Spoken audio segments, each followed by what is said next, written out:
si on n'a pas un sommeil profond, on ne peut pas rêver. Ça veut dire que même si ton esprit voudrait concevoir quelque chose, si tu n'es pas dans un certain état, ton esprit ne peut pas le concevoir. Ça veut dire aussi que peut-être que Dieu voudrait te parler dans un rêve, mais parce que J'ai vu mon père, il s'est transformé en oiseau. Puis il allait dans la mer, il a nagé, il est sorti, c'était un dauphin. Puis le dauphin, tu vois le dauphin, il a accosté je ne sais où.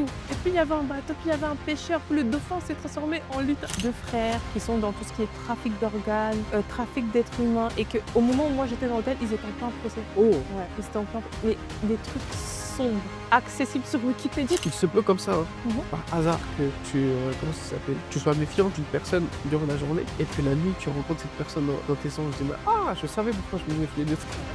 Je sais pour que si parmi toutes les personnes qui existent sur cette terre, c'est toi que je vois dans mon rêve, je me méfie. Comment on interprète ces rêves, tu vois?